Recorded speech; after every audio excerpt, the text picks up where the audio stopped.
जय हिंद दोस्तों। Welcome to my YouTube channel GK with Tarun. आज की वीडियो में हम एडुटेरिया का ये प्रैक्टिस सेट 7 है। ये आपका प्रैक्टिस सेट बिहार एसएससी जो आई थी इंटर लेवल पे उसका प्रैक्टिस सेट है। इससे पहले 6 प्रैक्टिस सेट अपलोड कर चुके हैं। यदि आप वो नहीं देखें तो डिस्क्रिप्शन में प्लेलिस्ट का लिंक दिया हुआ है, वहाँ से अपना देख के तैयारी अच्छा कर सकते हैं। देखिए, बिहार एसएससी इंटर लेवल जो आई थी इसमें टोटल 150 क्वेश्चन पूछा जाता है, जिसमें पर क्वेश्चन जो है 4 नंबर का रहता है। यदि आप सही करते हैं 4 नंबर, यदि आप गलत करते हैं तो -1 नंबर आपका कटता है। और 2 घंटा 15 मिनट का ये एग्ज़ाम होता है। और 75 आपको जीके जीएस का और 75 आपको मैथ और रीजनिंग पूछा जाता है। तो आइए स्टार्ट करते हैं।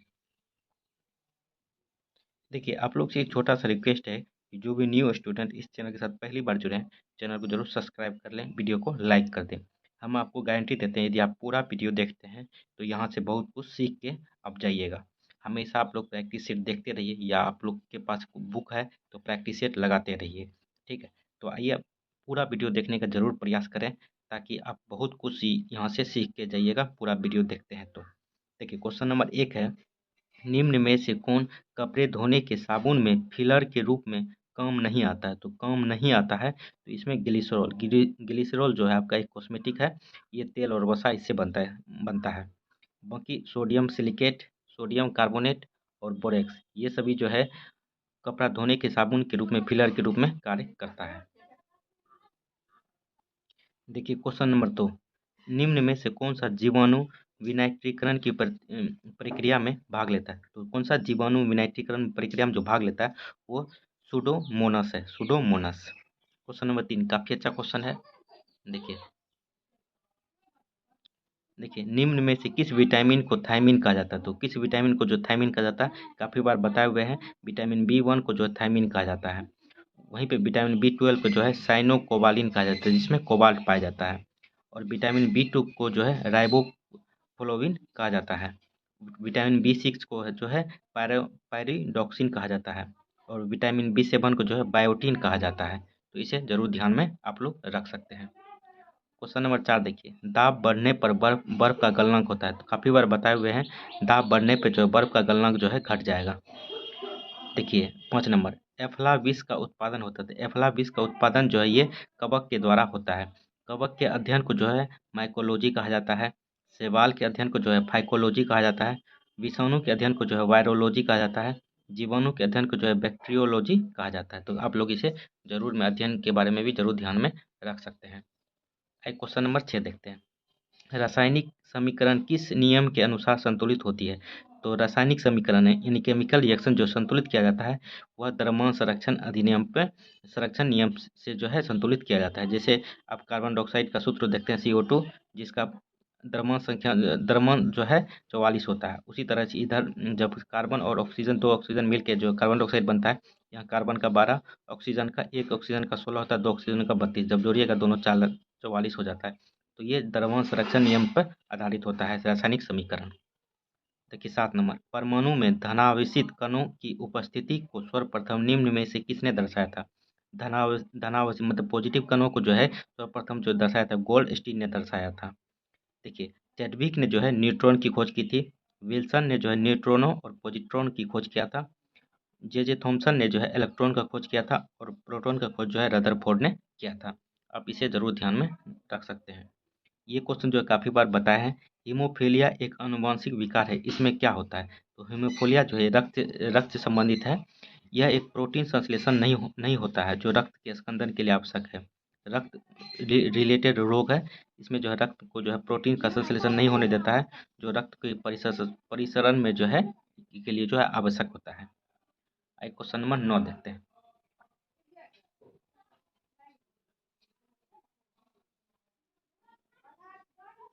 देखिए क्वेश्चन नंबर 9, निम्न युग्मों में से कौन सम्मिलित नहीं है? नहीं है। देखिए इधर इधर रोग दिया हुआ है, इधर इसका औषधि दिया हुआ है, तो कौन सा सम्मिलित नहीं है? तो ऑप्शन डी जो है सम्मिलित नहीं है। ऑप्शन डी केवल 3, केवल पोलियो। देखिए पोलियो दिया है OPV। देखिए पोलियो जो है OPV जो है यह वैक्सीन है, ना कि दवा है। यहाँ सिर्फ औषधि है, वैक्सीन नहीं दिया है। पोलियो को जो है OPV टीका दिया जाता है, ये आपका वैक्सीन है। बाकी सब सही है। मलेरिया के रोग में जो है सिनेरियम औषधि का प्रयोग किया जाता है। कैंसर के इलाज में नेक्सवार का उपयोग किया जाता है। कुष्ठ रोग में जो है DOTS का उपयोग किया जाता है। तो आप इसे जरूर ध्यान में रखिएगा, हो सकता है तो स्क्रीनशॉट ले लीजिए आप लोग। क्वेश्चन नंबर 10 देखिए, निम्नलिखित में से किस पौधे को जड़, तना और पत्तियों में विभेदित नहीं किया जा सकता है? तो स्पायरोगायरा का जो है इसे आप जड़, तना और पत्तियों में विभेदित नहीं किया जाता है। स्पायरोगेरा जो है ये थैलाफाइटा समूह का पौधा है। और याद रखिएगा स्पायरोगेरा, कारा और कोलोंडोफोरा ये सभी जो है थैलोफाइट समूह का जो है पौधा है। देखिए 11 नंबर, निम्नलिखित में से कौन सा दुग्ध प्रोटीन है? दुग्ध प्रोटीन कौन सा है? तो ऑप्शन के अनुसार केसिन जो है आपका दुग्ध प्रोटीन है। दूध का उजला रंग जो है ये केसिन की वजह से होता है और दूध का पीला रंग जो है केरोटीन की वजह से होता है। आप इसे भी जरूर ध्यान में रख सकते हैं। देखिए क्वेश्चन नंबर 12,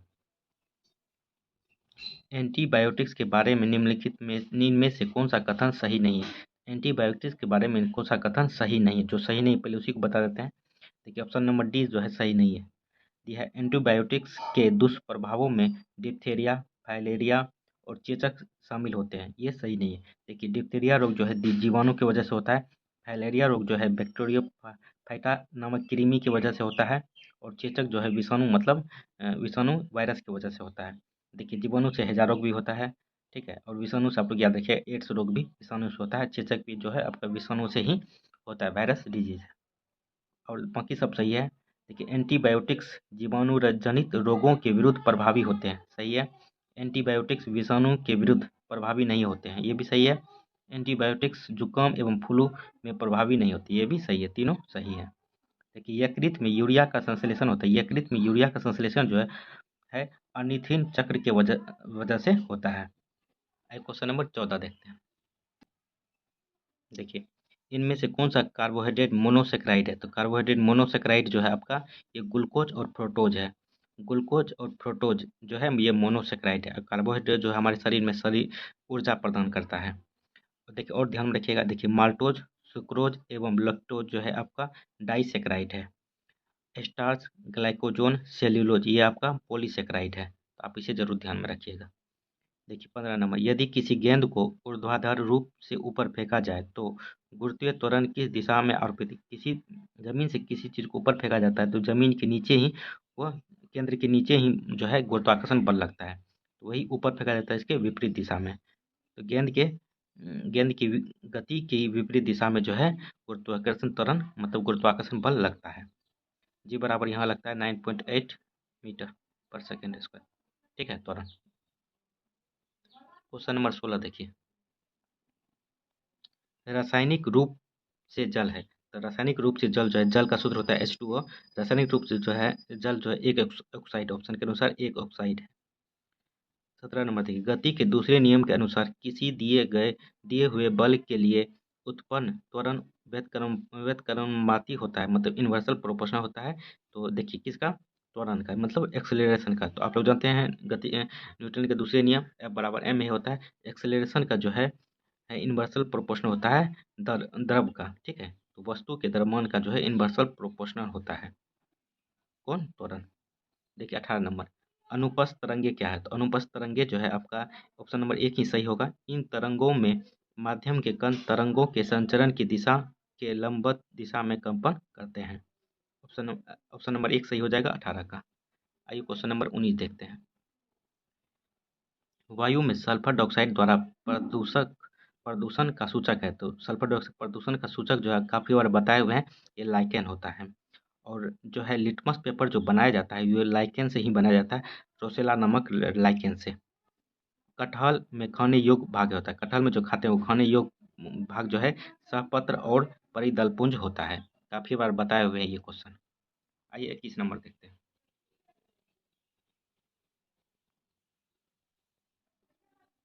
21 नंबर है, निम्नलिखित में से कौन सा विद्युत चुंबकीय तरंगों का गुण नहीं है? जो नहीं है पहले उसी को बताते हैं, कौन सा विद्युत चुंबकीय तरंगे का गुण नहीं है। देखिए ऑप्शन नंबर एक ही गलत है। देखिए विद्युत चुंबकीय तरंगे व्यक्तीकरण तथा विवर्तन नहीं दिखाती है। देखिए ये दिखाती है, विद्युत चुंबकीय तरंगे जो है व्यक्तीकरण और विवर्तन जो है दिखाती है, यहाँ नहीं है जिसके कारण ये गलत हो गया। बाकी सब सही है। विद्युत चुम्बकीय तरंगें अनुप्रस्थ तरंगें होती हैं, ये भी सही है। विद्युत तथा चुंबकीय क्षेत्र एक दूसरे के लंबवत होते हैं, ये भी सही है। बताए हुए थे पीछे यही वीडियो में क्वेश्चन नंबर 18 में। विद्युत चुम्बकीय तरंगे को आगे बढ़ने के लिए किसी माध्यम की आवश्यकता नहीं होती, ये भी सही है। देखिए क्वेश्चन नंबर 22। देखिए क्वेश्चन नंबर 22। रसायन प्रयोगशाला में उपयोग में लाई जाने वाला लिटमस प्राप्त होता है। लिटमस पेपर जो प्राप्त होता है किससे होता है? तो पिछले यही क्वेश्चन में बताए हुए थे 19 नंबर में। तो लिटमस जो है ये लाइकेन से प्राप्त होता है, रोसेला नामक लाइकेन से। देखिए लिटमस पेपर जो है एसिड एसिड जब दिया जाता है तो वो नीले लिटमस को लाल कर देता है, जब बेस दिया जाता है तो लाल लिटमस को नीला कर देता है। तो अब इसे भी जरूर ध्यान में रख सकते हैं। क्वेश्चन नंबर 23 देखिए, ब्रह्मकर्ण का कठोर लचीला भाग होता है। तो ब्रह्मकर्ण का कठोर लचीला भाग जो है ये उपास्थि होता है। देखिए अस्थि और अस्थि के जोड़ को जो है लिगामेंट कहते हैं, और मांसपेशी प्लस अस्थि के जोड़ को जो है टेंडन कहा जाता है। अब इसे भी जरूर ध्यान में रख सकते हैं। देखिए क्वेश्चन नंबर 24। एक्वारेजिया में नाइट्रिक एसिड एवं हाइड्रोक्लोरिक एसिड निम्न में से किस अनुपात में उपस्थित रहते हैं? देखो एक्वारेजिया जो है इसमें नाइट्रिक एसिड और हाइड्रोक्लोरिक एसिड मिलाया जाता है, और किस अनुपात में मिलाया जाता है? तो 1:3 में मिलाया जाता है। नाइट्रिक एसिड का सूत्र होता है HNO3 और हाइड्रोक्लोरिक एसिड का सूत्र होता है HCl। ये भी काफ़ी बार बताए हुए हैं ये क्वेश्चन। 25 नंबर देखिए, 60 वाट का एक रेडियो यदि 50 घंटा चला हो तो उसके द्वारा कितना विद्युत ऊर्जा का उपयोग होता है? तो विद्युत ऊर्जा का उपयोग जो है कितना होगा? देखिए इसका सूत्र होता है विद्युत ऊर्जा का E बराबर P/T। तो P पर कितना है 60 वाट, और कितना टाइम चला है 60 घंटा प्रतिदिन। 50 × 60 कीजिए 3000 वाट आवर है, तो इसको किलो वाट में बदल दीजिए। ऑप्शन नंबर 1 3 किलो वाट घंटा। क्वेश्चन नंबर 26 देखिए। देखिए ग्राम सभा की सदस्यता हेतु प्रत्येक ग्रामीण की आयु कम से कम कितनी होनी चाहिए? देखिए ग्राम सभा सदस्यता के लिए तो ये वोट देने का अधिकार जो है 18 वर्ष होनी चाहिए। यदि सदस्य बनने के लिए जो पंजी भरा जाता है उसका 21 वर्ष होनी चाहिए। ठीक है। देखिए 27 नंबर काफ़ी अच्छा क्वेश्चन है। बिहार में प्रथम बार राष्ट्रपति शासन कब लागू किया गया था? तो प्रथम बार राष्ट्रपति शासन जो है 1968 ईस्वी में लागू किया गया था। डेट यदि याद करना चाहते हैं तो 29 जून 1968 को लागू हुआ था और 26 फरवरी 1969 तक चला था। उस टाइम बिहार के राज्यपाल जो थे नित्यानंद कानूनगो थे, और अंतिम बार राष्ट्रपति शासन बिहार में 2005 में लगा था। देखिए क्वेश्चन नंबर 28। आपात उपबंध का संबंध संविधान के किस भाग से है? तो आपात उपबंध का संबंध संविधान के भाग 18 से है। ये आर्टिकल 352 से 360 में जो है आपात उपबंध के बारे में चर्चा की गई है। बाकी देखते हैं तो संविधान के भाग 10 में जो है जनजाति अनुसूचित जनजाति और जनजातीय क्षेत्र के बारे में जो है भाग 10 में दिया गया है। भाग 12 में जो है वित्त संपत्ति समुदाय और वाद के बारे में चर्चा किया गया है। भाग 16 में जो है आपका कुछ वर्गों के संबंध में विशेष उपबंध किया गया है। ठीक है, तो आप इसे भी जरूर ध्यान में रख सकते हैं। देखिए क्वेश्चन नंबर 29 दिया है, निम्नलिखित में से कौन सा युग्म सम्मिलित नहीं है? जो नहीं है उस आर्टिकल के बारे में उसको पहले देख लेते हैं। देखिए ऑप्शन नंबर डी अनुच्छेद 50 दिया है, अंतर्राष्ट्रीय शांति और सुरक्षा अभिवृद्धि। देखिए 50 में ये चीज़ नहीं दिया गया, ये आप जानते ही होंगे। अंतर्राष्ट्रीय शांति और सुरक्षा अभिवृद्धि जो है आर्टिकल 51 में दिया गया है। आर्टिकल 50 में जो है कार्यपालिका का जो है न्यायपालिका से पृथक्करण जो है आर्टिकल 50 में दिया गया है। उसके बाद ध्यान रखिए और सभी सही है। आर्टिकल 39A में जो है समान न्याय एवं निःशुल्क विधिक सहायता के बारे में चर्चा किया गया है। आर्टिकल 29 में जो है अल्पसंख्यक वर्गों के हितों का संरक्षण के बारे में दिया गया है।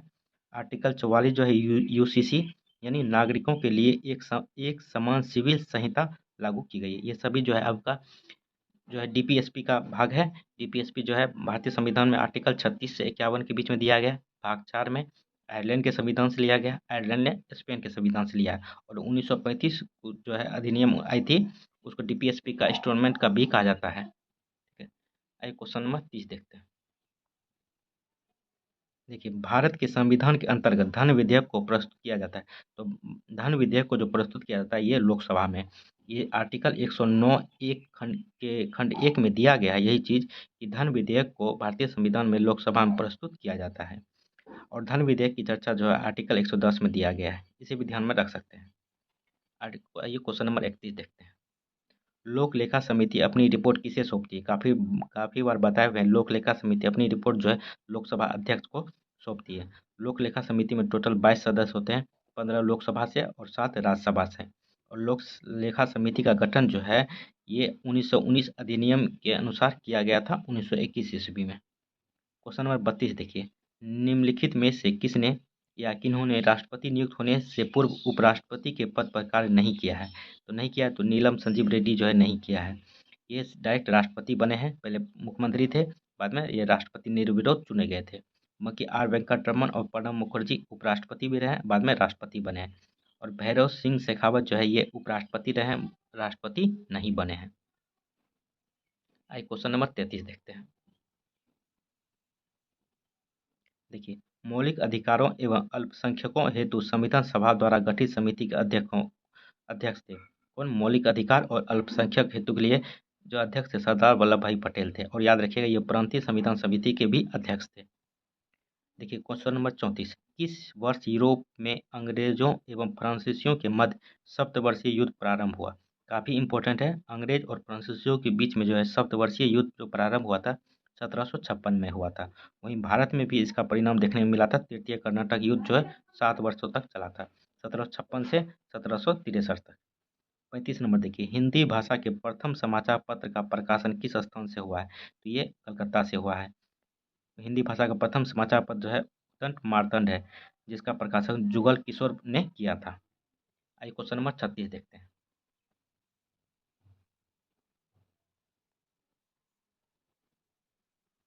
यदि आप लोग को वीडियो अच्छा लग रहा है तो चैनल को भी जरूर सब्सक्राइब कर दें। निम्नलिखित में से किस संस्था का गठन दादा भाई नौरोजी ने नहीं किया है? तो जो नहीं किया है तो पहले उसी को देख लेते हैं। Option number C, Bombay presidency association, इसकी स्थापना दादा भाई नौरोजी ने नहीं किया था। इसकी स्थापना जो है तैयब JKT तेलग फिरोज शाह मेहता ने किया था। बाकी जो है लंदन इंडियन सोसाइटी 1865 में, ईस्ट इंडिया एसोसिएशन 1866 में, बम्बई एसोसिएशन 1852 में। इन तीनों का जो है संस्था का गठन जो दादा भाई नौरोजी ने किया था, और ये सभी जो है लंदन में इसका गठन किया गया था। ये क्वेश्चन नंबर 37। निम्नलिखित में से कौन सा कार्य 1931 के भारतीय राष्ट्रीय कांग्रेस के कराची अधिवेशन में हुआ था? तो सबसे पहले ध्यान में रखिए, कराची अधिवेशन 1931 में इसकी अध्यक्षता सरदार वल्लभ भाई पटेल ने किया था। इसमें जो है तीनों कार्य हुआ गया था। Option number D. देखिए, मौलिक अधिकारों का प्रस्ताव पारित हुआ, सही है। आर्थिक नीति का प्रस्ताव पारित किया गया, ये भी सही है। गांधी इरविन समझौते का अनुमोदन किया गया, ये भी सही है। तीनों जो है 1931 के भारतीय राष्ट्रीय कांग्रेस के अधिवेशन में ये चीज़ हुआ था, जिसकी अध्यक्षता सरदार पटेल ने की थी। आइए क्वेश्चन नंबर 38 देखते हैं। कांग्रेस के सूरत विभाजन के समय भारत का वायसराय कौन था? तो कांग्रेस का सूरत विभाजन के समय भारत का वायसराय जो है लॉर्ड मिंटो द्वितीय था। ध्यान में रखिएगा, सूरत विभाजन 1907 ईस्वी में सूरत में हुआ था, जो ताप्ती नदी किनारे हुआ था, जिसकी अध्यक्षता रास बिहारी घोष ने की थी। इसी में जो है गर्म दल और नरम दल का अलगाव हुआ था। ठीक है, आइए क्वेश्चन नंबर 39 देखते हैं। बिहार में निम्नलिखित में से किस आंदोलन के दौरान छात्रों द्वारा स्वराज ट्रेन का संचालन किया गया? स्वराज ट्रेन का संचालन जो है भारत छोड़ो आंदोलन के समय में जब पटना में किया गया था। भारत छोड़ो आंदोलन, की शुरुआत जो है 8 अगस्त 1942 ईस्वी को किया गया था। और स्वदेशी आंदोलन की शुरुआत जो है 7 अगस्त 1905 को। सविनय अवज्ञा आंदोलन को जो है 12 मार्च 1930 को। होम रूल आंदोलन की शुरुआत 1916 में पहले वल्लभ भाई पटेल ने, उसके बाद में जो है एनी बेसेंट ने शुरू किया था। सॉरी, पटेल ने, बाल गंगाधर तिलक ने मार्च 1916 में। उसके बाद आगे सितंबर अक्टूबर के आसपास में एनी बेसेंट ने शुरू किया था। देखिए क्वेश्चन नंबर 40। निम्नलिखित में से किस मुगल शासक ने दो अस्पा एवं सिंह अस्पा नीति लागू किया था? काफी बताए हुए हैं क्वेश्चन। दो अस्पा और सिंह अस्पा नीति जो लागू किया था ये जहांगीर ने लागू किया था। देखिए क्वेश्चन नंबर 41। सतनामी विद्रोह किस मुगल शासक के समय हुआ था? तो सतनामी विद्रोह जो है ये आपका औरंगजेब के शासनकाल में हुआ था। 1672 ईस्वी में जो है स्टार्ट हुआ था सतनामी विद्रोह। ये था क्या, किसानों और मुगलों के बीच में ये विद्रोह था। 42 नंबर देखिए, ऋग्वेद काल में किस नदी को सर्वाधिक पवित्र नदी माना गया है? तो सर्वाधिक पवित्र नदी जो है ये सरस्वती को माना गया है। सरस्वती का अन्य नाम ध्यान में रखिएगा, देवी तमा, माते तमा और नदी तमा, ये जो है आपको सरस्वती का जो है अन्य नाम है। सबसे महत्वपूर्ण नदी पूछा जाता है ऋग्वेद काल में, तो ये सिंधु नदी थी। क्वेश्चन नंबर 43 देखते हैं। देखिए, निम्नलिखित में से किस महाजनपद का संबंध बिहार से नहीं है? तो नहीं है, पहले उसी को देख लेते हैं। देखिए, ऑप्शन नंबर डी, ये वत्स, वत्स जो है ये बिहार से संबंधित नहीं, ये यूपी से, यूपी के कौशाम्बी से। बाकी अंग, मगध और वज्जी जो है ये आपका बिहार से संबंधित है। और महाजनपद जो है ये हमें जानकारी बौद्ध धर्म के अंगुत्तर निकाय से मिलती है, 16 महाजनपद का। ठीक है। 44 नंबर देखिए, निम्नलिखित में से किस शासक ने पाटलिपुत्र पर आक्रमण कर वहां से बुद्ध का भिक्षा पात्र एवं एक अनोखा कुक्कुट अपने साथ ले गया? ये कनिष्क ने ले गया था। कनिष्क को जो है प्राचीन भारत का अकबर भी कहा जाता है। क्वेश्चन नंबर 45 देखते हैं। बेरोजगारों के सहायतार्थ दिल्ली के निम्नलिखित सुल्तानों में से किसने रोजगार कार्यालय की स्थापना की थी? तो रोजगार कार्यालय की स्थापना जो है फिरोज शाह तुगलक ने की थी। ये दिल्ली सल्तनत का एक शासक था, तुगलक वंश का। क्वेश्चन नंबर 46 देखिए, निम्नलिखित में से उत्तर दिशा की ओर के क्रम वाली पर्वत श्रेणी कौन सी है? तो दक्षिण से उत्तर की ओर, नीचे से ऊपर की ओर जो क्रम से जो है पर्वत कौन सी है? तो ये ध्यान रखिएगा। Option number B, Pir Panjal पर्वत श्रेणी, जास्कर पर्वत श्रेणी, लद्दाख पर्वत श्रेणी, उसके बाद काराकोरम पर्वत श्रेणी। ये आपको दक्षिण से उत्तर की ओर जो है पर्वत श्रेणी का एक श्रृंखला है भारत में। क्वेश्चन नंबर 47 देखिए। देखिए, इसको मिलान करना है, इधर नदियाँ दिया है, इधर सहायक नदी दिया है। देखिए, कृष्णा की सहायक नदी जो है भीमा नदी है। ब्रह्मपुत्र की सहायक नदी जो है तीस्ता नदी है। गोदावरी की सहायक नदी जो है आपका इंद्रावती नदी है। और यमुना की सहायक नदी जो है चंबल नदी है। जब इसे मिलान कीजिएगा तो ऑप्शन नंबर एक इसका राइट आंसर हो जाएगा। जब आपको इसका पीडीएफ मिलेगा तो एक बार आप ज़रूर मिलान करके देख लीजिएगा या एक बार रीड कर लीजिएगा, तो ताकि आपको हमेशा के लिए ध्यान में बना रहेगा। आपको पीडीएफ इसका पीडीएफ आपको मेरे टेलीग्राम चैनल पर मिलेगा। टेलीग्राम का लिंक डिस्क्रिप्शन बॉक्स में दिया हुआ है। देखिए, कोरोमंडल तट का विस्तार है, काफ़ी बार बताए हुए कोरोमंडल तट का विस्तार जो है आपका ऑप्शन नंबर बी, कुमार अंतरीप से कृष्णा नदी डेल्टा तक का है। कोरोमंडल जो है दक्षिणी पूर्वी जो है ये भारत का नक्शा देखिएगा तो ये जो है कोरोमंडल तट है। ठीक है। और कोरोमंडल तट का जो नामकरण पुर्तगाली ने किया था। इसकी लंबाई जो है 22,800 वर्ग किलोमीटर है। ठीक है। ये कोरोमंडल तट जो है आपका ये चोल वंश का क्षेत्र हुआ करता था। ये क्वेश्चन नंबर 49 देखते हैं।